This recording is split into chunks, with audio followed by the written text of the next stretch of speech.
Good morning students.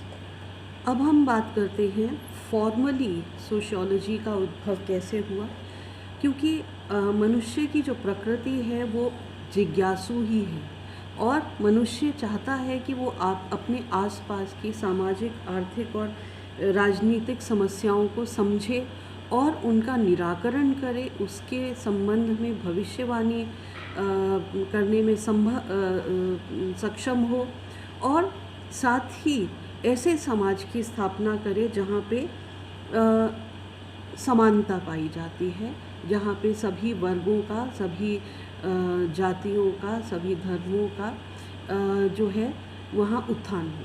तो इस मामले में अगर हम देखें तो भारत में ऐसा नहीं है कि समाज शास्त्रीय अध्ययन या सामाजिक अध्ययन नहीं हुआ। प्राचीन ग्रंथों के में इनके बहुत सारे विभिन्न पहलुओं का अध्ययन हो चुका है, जैसे कि वैदिक शास्त्र जो हैं और साहित्य जो है और हिंदू शास्त्र हैं, उनमें वर्ण, जाति व्यवस्था, परिवार, संयुक्त परिवार की प्रणाली, आश्रम व्यवस्था, ऋण की व्यवस्था, विभिन्न संस्कार इनके बारे में बहुत विधिवत विवरण दिया गया है, जो कि आज के समाजशास्त्रीय परिप्रेक्ष्य में बहुत ही महत्वपूर्ण है। इसी तरह से एरिस्टोटल की पुस्तक जो थी पॉलिटिक्स, प्लेटो की रिपब्लिक और कौटिल्य की अर्थशास्त्र, ये भी ऐसे ग्रंथ हैं जिन्होंने समाज के विभिन्न पहलुओं की चर्चा की। तो सामाजिक पहलुओं के अध्ययन की एक लंबी परंपरा रही है और इस क्रम में समाजशास्त्र का विधिवत जो उद्भव था वो 1838 में ऑगस्ट कॉम्ट ने रखा और उनका विचार था कि कोई भी विषय ऐसा नहीं है जो समाज के विभिन्न पहलुओं का समग्र रूप से अध्ययन कर सकता है। इस कमी को दूर करने के लिए उन्होंने एक नए विषय की कल्पना करी, उसकी स्थापना करी और उनका मानना था कि वैज्ञानिक पद्धति द्वारा प्राप्त समाज संबंधी ज्ञान उपलब्ध कराकर समाजशास्त्र समाज में व्याप्त जो बुराइयां हैं उनको समाप्त करने में सहायक हो। 19वीं शताब्दी में जो समाजशास्त्र का जो की प्रकृति जो थी वो निश्चयात्मक या प्रत्यक्षवाद से प्रभावित थी, यानी कि एक पॉजिटिव विज्ञान था जिसका प्रभाव प्राकृतिक विज्ञानों के समान था। फिर भी ये इतिहास के दर्शन और जैविक सिद्धांतों के प्रभाव के कारण उद्विकासवादी था, यानी कि इवोल्यूशनरी था और इसकी जो मनुष्य के संपूर्ण जीवन और संपूर्ण इतिहास से संबंधित अध्ययन किए जाते थे और इस कारण ये एनसाइक्लोपेडिक भी था, यानी कि विश्वकोशीय भी था।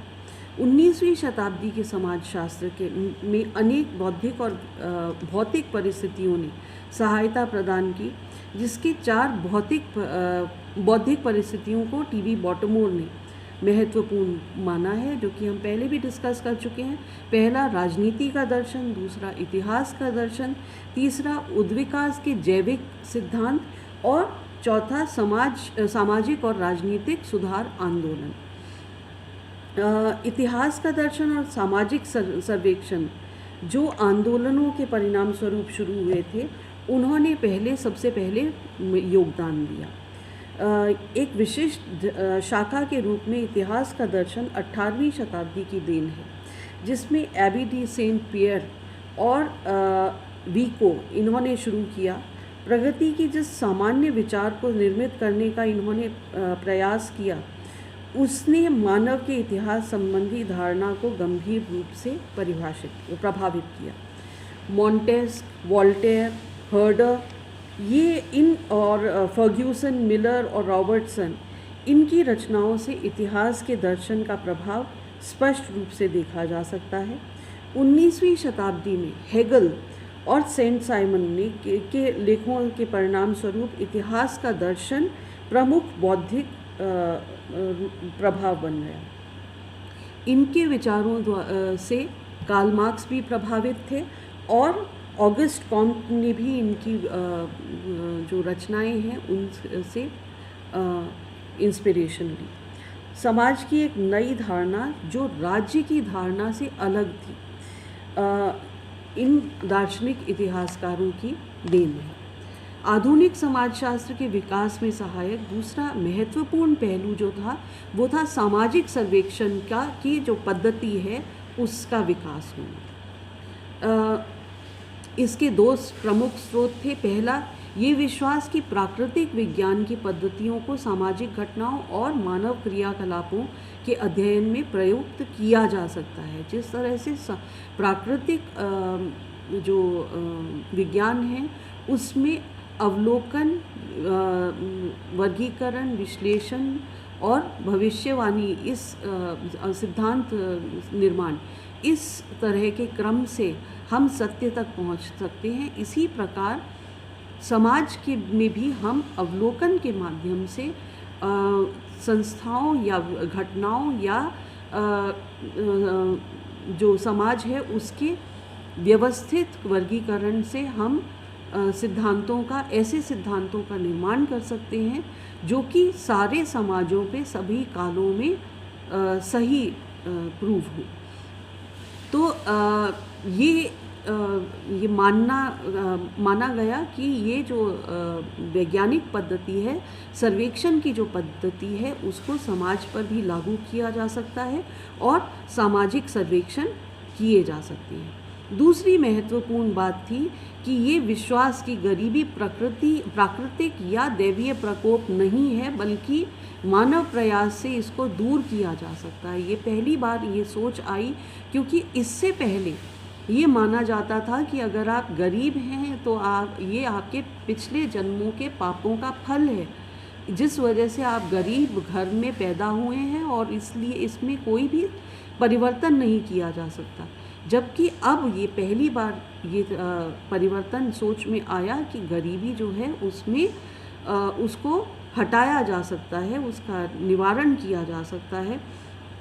और इन दोनों विश्वासों के परिणाम स्वरूप समाज सुधार के लिए कई आंदोलन हुए, जो 18वीं और 19वीं शताब्दी के यूरोप की सामाजिक परिस्थितियों से प्रत्यक्ष संबंध था। सामाजिक परिवर्तन में रुचि रखने के कारण ऐतिहासिक और सामाजिक आंदोलनों की तरफ लोगों का ध्यान जाने लगा। बॉलड्रिज ने उन सामाजिक, आर्थिक और राजनीतिक दशाओं का भी वर्णन किया है जिन्होंने समाजशास्त्र के विकास को प्रेरित किया। सबसे पहली तो वो दशा जो थी वो है वैज्ञानिक क्रांति, जिसके अंतर्गत नए विज्ञान के माध्यम से नए आविष्कार होने लगे और अवलोकन, वर्गीकरण और विश्लेषण की जो पद्धति थी वो समाज और सामाजिक जीवन के अध्ययन के लिए उपयोगी समझी जाने लगी। दूसरी महत्वपूर्ण बात थी जो है प्रौद्योगिकी क्रांति। वैज्ञानिक आविष्कारों का उत्पादन के यंत्रों के क्षेत्र में प्रयोग होने लगा। अब सिर्फ विज्ञान के लिए ही नहीं, बल्कि उसका समाज के ऊपर क्या प्रभाव पड़े उस पर भी बल दिया जाने लगा। कपड़े की बुनाई के क्षेत्र में हथकरघा की जगह बड़ी बड़ी मशीनों का इस्तेमाल होने लगा और मिलों की स्थापना हुई। यंत्रों को चलाने के लिए शक्ति के नए साधन जो जैविकीय साधन पर आधारित नहीं थे, घोड़ा बैलगाड़ी पर आधारित नहीं थे, बल्कि भाप या डीजल पर आधारित थे। इससे उत्पादन के क्षेत्र में प्रौद्योगिकी क्रांति आई और पुराने तरीके बेकार होने लगे और इसको समझने की एक आवश्यकता महसूस होने लगी। साथ ही साथ औद्योगिक क्रांति आई, जिसमें बड़ी मशीनों द्वारा बड़े पैमाने पर उत्पादन होना शुरू हुआ।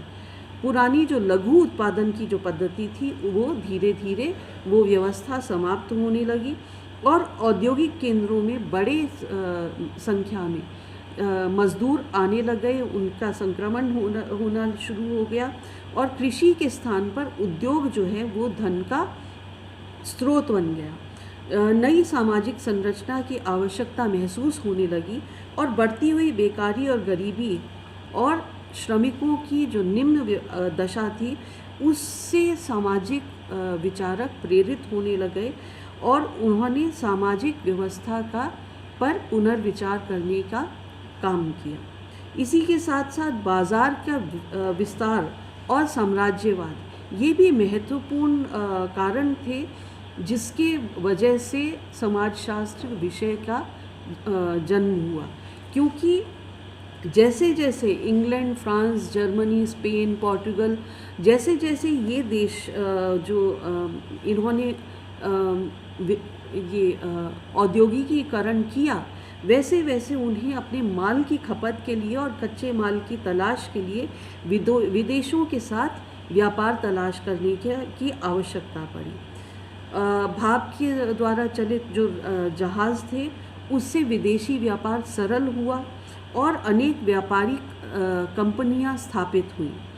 ये कंपनियां न सिर्फ व्यापारिक थीं बल्कि वो अपनी सुरक्षा के लिए एक सेना भी साथ में लेकर फौज भी तैयार रखती थीं और धीरे धीरे इस कारण से साम्राज्यवाद की प्रवृत्ति बढ़ी। साथ ही जैसे जैसे साम्राज्य बढ़े वैसे वैसे जिन राज्यों पर विजय प्राप्त करी थी इन देशों ने, उनकी निवासियों की भाषा, रीति रिवाज और इत्यादि का अध्ययन भी किया जाने लगा। इसके परिणाम स्वरूप विभिन्न समाजों के संबंध में बहुमूल्य सामाजिक तथ्य एकत्रित हो गए। इसके साथ ही साथ राजनीतिक क्रांति जो आई थी, जिसके माध्यम से उद्योगवाद ने सामंतवादी व्यवस्था को चुनौती दी थी और प्रजातांत्रिक क्रांतियां घटित हुई थी, इनके कारण सामंतों का जो बल था वो धीरे धीरे कम होता चला गया और मानव के समानता, भ्रातृत्व और स्वतंत्रता के मूल अधिकारों पर को महत्व दिया जाने लगा, जिससे पुरानी जो सामाजिक व्यवस्था थी वो जड़ से हिल गई। पर नई सामाजिक संरचना किस प्रकार की होनी चाहिए, इस प्रश्न से जुड़े हुए जो परिस्थितियाँ थी उनकी वजह से समाजशास्त्र का जन्म हुआ। साथ ही साथ समाज सुधार आंदोलन जो यूरोप और अमेरिका में जो क्रांतिकारी घटनाएं हुई थी, यूरोप और मतलब फ्रांस और अमेरिका में जो क्रांतिकारी घटनाएं हुई थी, उनसे बहुत सारी समस्याएं पैदा हुई, भुखमरी और बेकारी जैसी समस्या। इन समस्याओं को हल करने का काम समाज सुधार आंदोलनों ने किया और ये नई विचारधारा और लक्ष्य सामने रखने लगे। इनके नेता अपने पक्ष पोषण में तथ्यों के रूप में प्रमाण प्रस्तुत कर रहे थे और इसकी वजह से नए दृष्टिकोण विकसित हुए। इन समसामयिक दशाओं ने फ्रांस में सेंट साइमन, जर्मनी में कार्ल मार्क्स जैसे विचारकों को जन्म दिया, जिन्होंने एक नए सामाजिक विज्ञान की रूपरेखा स्थापित करी। साथ ही साथ ऑगस्ट कॉम्ट ने समाजशास्त्र का नामकरण किया और स्पेंसर और डर्खाइम ने इसको प्रतिष्ठित किया। इसकी जो अध्ययन पद्धति है या पद्धति शास्त्र, उसको विकसित करने में डर्खाइम का, मैक्स वेबर का, टैलकट पार्सन्स का, इन सामाजिक विचारकों का बहुत बड़ा योगदान माना गया है। बॉटमोर का कहना है कि इस तरह समाजशास्त्र का पूर्व इतिहास 100 वर्षों की अवधि लगभग 1750 से लेकर और 1850 तक इस क्रम में बढ़ा और इन्होंने 19वीं शताब्दी में विकसित समाजशास्त्र को तीन विशेषताओं के बारे में बताया है। पहला है एनसाइक्लोपीडिक यानी कि विश्वकोशीय, दूसरा उद्विकासवादी यानी कि इवोल्यूशनरी और तीसरा जो है पॉजिटिव या निश्चयात्मक या प्रत्यक्षवादी। तो ये क्रम जो था ये समाजशास्त्रीय अध्ययनों में देखने को मिला। फ्रांस के बाद अमेरिका में भी समाजशास्त्र विषय का विकास हुआ और 1876 में पहली बार येल यूनिवर्सिटी में इसको पढ़ाया जाने लगा। अमेरिकी समाजशास्त्रियों ने समाजशास्त्र में एक विशेष योगदान दिया है, जो पहले यूरोप में हम देखते हैं कि फ्रांस में ऑगस्ट कॉम्ट हैं, उन्होंने फ्रांस में इसका जन्म दिया। इसी तरह मैक्स वेबर और कार्ल मार्क्स जो थे वो जर्मनी के थे, जे.एस. मिल जो थे वो इंग्लैंड के थे। पर समाजशास्त्र का बहुत विस्तार जो है, बहुत हद तक विस्तार जो है वो हम अमेरिका से मानते हैं। अमेरिकी समाजशास्त्रियों में समनर, रॉस, सोरोकिन, ऑकबर्न और निमकॉफ, मैकाइवर और Page, Young, Lundberg, Zimmerman, Parsons, Merton, Kingsley Davis इत्यादि, ये सब जो विचारक हैं, एंटनी गिडन्स, ये सब विचारक जो हैं ये बहुत ज़्यादा महत्वपूर्ण हैं। समाजशास्त्र जो है एक विषय के रूप में इसके बाद सारे विश्व में बहुत लोकप्रिय हुआ, और हम देखते हैं कि भारत में भी इसको पढ़ाने पे में 20वीं शताब्दी के शुरुआत में इसमें बहुत बल दिया गया, और धीरे धीरे ये विश्वविद्यालयों में अध्यापन के बाद अब महाविद्यालयों में भी इसका अध्यापन किया जाता है। साथ ही साथ स्कूलों से ही इसकी पढ़ाई शुरू कर दी जाती है। 11वीं-12वीं क्लास में समाजशास्त्र एक अलग विषय के रूप में भी पढ़ाया जाता है। और समाजशास्त्र की लोकप्रियता स्टूडेंट्स में बहुत ज़्यादा बरकरार है, क्योंकि व्यवसाय के रूप में ये बहुत महत्वपूर्ण है कि इसे किस तरह से हम व्यवसाय के रूप में चुनें। व्यवहारिक उपयोगिता के कारण समाजशास्त्र को एक व्यवसाय के रूप में स्वीकार किया जाने लगा है। समाजशास्त्र के प्रशिक्षित व्यक्ति पर्सनल मैनेजमेंट यानी कि वैयक्तिक प्रबंध के संबंधित अधिकारी और निजी उद्योगों में श्रम अधिकारी, जनसंपर्क अधिकारी, श्रम कल्याण अधिकारी, पर्सनल अधिकारी, सूचना अधिकारी, इन पदों पर नियुक्त किए जा सकते हैं। साथ ही साथ सामाजिक सुरक्षा के क्षेत्र में सामाजिक बीमा योजना से जुड़े हुए पुनर्स्थापन विभाग और रोजगार केंद्र में नियुक्ति पा सकते हैं। अपराध की रोकथाम के लिए, क्योंकि हम समाजशास्त्र का एक विशिष्टीकृत विषय जो है अपराध शास्त्र है, तो अपराध के रोकथाम और सुधार से संबंधित विभागों में प्रोबेशन अधिकारी, पेरोल अधिकारी, बाल सुधार गृह अधिकारी, बाल न्यायालयों के न्यायाधीश, इनमें समाजशास्त्र द्वारा प्रशिक्षित लोगों को लगाया जा सकता है। साथ ही सामाजिक सेवा के विभिन्न क्षेत्रों में जैसे कार्यकर्ता के रूप में, ग्राम सेवक या सेविका के रूप में, युवक परामर्श अधिकारी के रूप में, काउंसलर्स के रूप में समाजशास्त्रियों को लगाया जा रहा है। आदिवासी और जनजातीय कल्याण विभाग में समाजशास्त्रियों की नियुक्ति हो रही है। हरिजन सुधार और कल्याण, क्योंकि समाजशास्त्र जो है जाति, वर्ग, जनजाति, लिंग, इन सब जो सामाजिक स्तरीकरण के जो प्रकार हैं उनका गहन रूप से अध्ययन करता है। इसलिए इन क्षेत्रों में समाजशास्त्रियों को नियुक्त किया जाता है। इसी तरह से ग्रामीण पुनर्निर्माण जैसे खंड विकास अधिकारी, सामुदायिक विकास अधिकारी के रूप में समाजशास्त्रियों की नियुक्ति की जा सकती है। साथ ही परिवार कल्याण और परिवार नियोजन में किस तरह से समाजशास्त्री योगदान दे सकते हैं, क्योंकि परिवार का अध्ययन समाजशास्त्र में विशिष्ट रूप से किया जाता है। अलग अलग प्रकार के परिवारों का अध्ययन किया जाता है, अलग अलग प्रकार की किनशिप व्यवस्थाओं का यानी कि नातेदारी व्यवस्थाओं का अध्ययन किया जाता है। तो इस कारण से समाजशास्त्री जो हैं विशिष्ट रूप से एलिजिबल हैं इन तरह के कार्यों को करने के लिए। इसी तरह से जनसंख्या और सामाजिक अनुसंधान में विभिन्न विभागों में जैसे उदाहरण के तौर पर जनसंख्या आर्थिक सर्वेक्षण, सामाजिक सर्वेक्षण, इन सर्वेक्षणों में समाजशास्त्रियों की नियुक्ति की जाती है। सामाजिक और प्रौढ़ शिक्षा विभाग, प्रौढ़ शिक्षा अधिकारी के रूप में भी समाजशास्त्रियों की नियुक्ति की जाती है। नागरिक कल्याण और असहाय स्त्रियों और वृद्धों के कल्याण में भी समाजशास्त्रियों का महत्वपूर्ण योगदान है। इसी तरह से नीति आयोग और प्रशासनिक सेवा में भी समाजशास्त्र जो है वो महत्वपूर्ण योगदान दे सकता है। तो ये हम अभी तक हम एमर्जेंस ऑफ सोशियोलॉजी, किस तरह से समाजशास्त्र का उद्भव हुआ, उसके बारे में हमने जाना। आई होप आप लोगों को समझ में आया होगा। इसको एक बार पढ़ लें, बार बार ये जो वीडियोस हैं उनको बार बार उन्हें सुने और उनके माध्यम से अपने नोट्स तैयार करें, जिससे आपके एंड्स टर्म में जो एग्ज़ाम्स होते हैं उसमें आपको पढ़ने में सुविधा रहेगी। Thank you.